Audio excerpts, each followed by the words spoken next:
je ne connais pas du tout la composition de la salle, alors je ne sais pas combien de vous travaillez en santé mentale, je présume la très, très vaste majorité. Mais quand on pense santé mentale, bien, on pense essentiellement le réseau de la santé. Puis je voulais commencer par une première présentation, juste pour situer que la santé mentale, ça déborde partout. Et donc, C'est quoi aujourd'hui qui fait que il y a de plus en plus de problèmes de santé mentale? Ça se pourrait-tu que le monde dans lequel on vit est vraiment pas fait pour les standards humains? Dans le sens où on n'est pas fait pour ce monde-là. On n'est pas fait pour le stress puis vivre dans un monde où de l'argent mène le monde. Qu'est-ce que les docteurs sont pourris vendus? Tous ceux qui font partie d'un ordre sont pourris vendus. Anyway. la question en trame de fond, c'est la réflexion qu'on veut avoir aujourd'hui sur le rôle des infirmières. Alors, c'est pas juste dans le réseau de la santé, c'est pour ça que je voulais commencer par cette première présentation. Alors, la santé mentale, je le dis, ça déborde partout, puis on va très, très rapidement faire le tour de certains des endroits les plus actifs en santé mentale. Bon. Commençons par les jeunes. D'abord, on leur dira tout à l'heure, mais la très, très vaste majorité de la pathologie mentale qu'on a chez les adultes apparaît à l'enfance et à l'adolescence. Alors, vous comprenez que ça a un impact dans les CPE, dans les écoles, dans les cégeps. Les jeunes sont laissés à leur cellulaire des leurs parents s'ils n'ont pas le propre, leur propre cellulaire. Les peuvent jouer un rôle.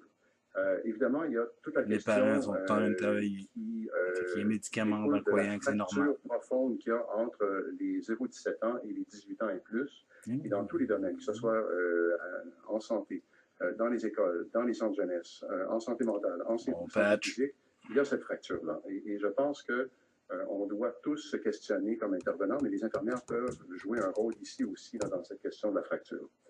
Après ça, toujours chez les jeunes, les centres jeunesse. Ben, d'abord, un rapport du ministère de quelques années, situé à 45% le nombre d'enfants qui ont une maladie mentale à l'intérieur des centres jeunesse. Et près de 18% de ces jeunes qui ont des troubles sévères, soit seuls.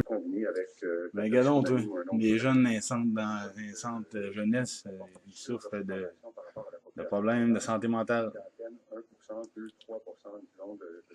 C'est vraiment un problème, là. On va essayer de régler ça avec des médicaments.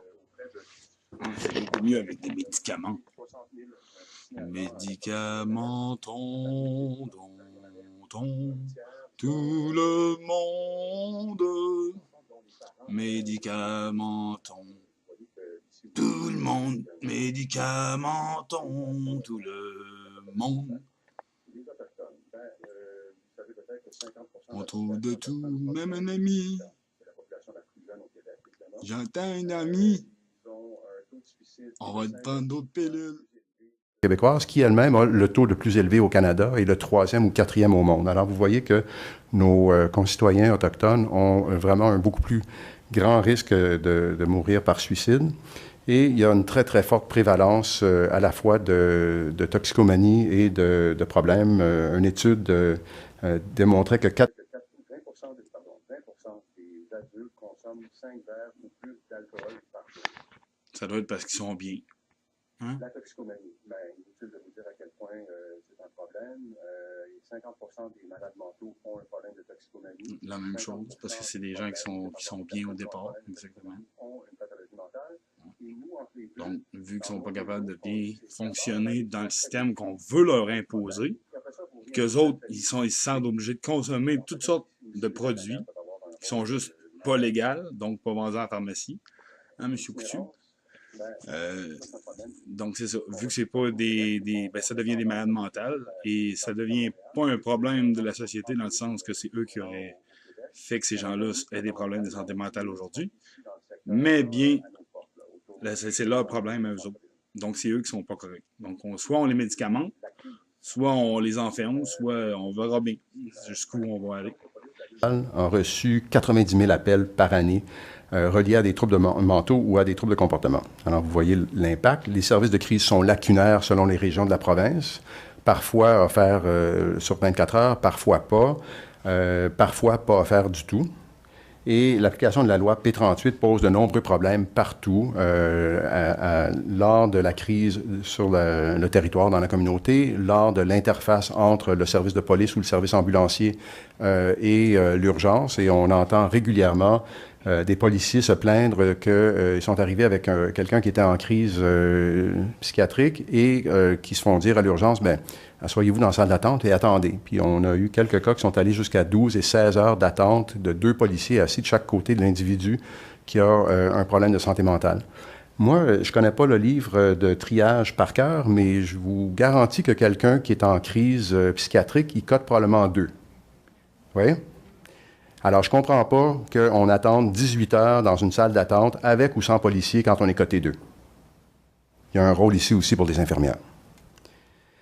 Dans nos urgences, parlons-en, 10 de nos civières sont occupées par des patients psychiatriques et la durée moyenne de séjour sur ces civières est en hausse constante, je dirais quasi exponentielle depuis...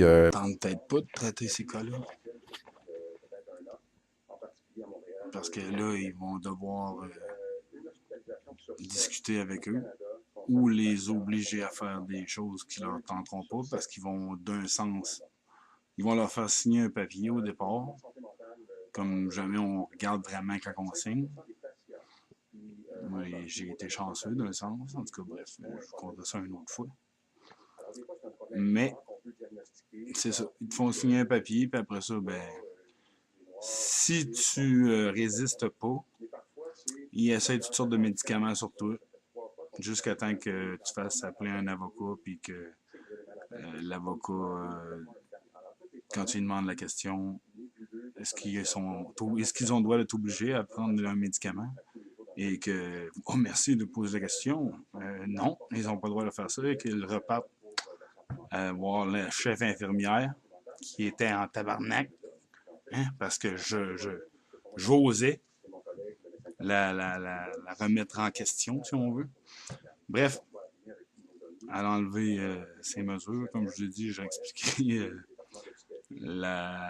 l'histoire plus en détail un autre moment donné, mais c'est comme ça dans les hôpitaux aussi.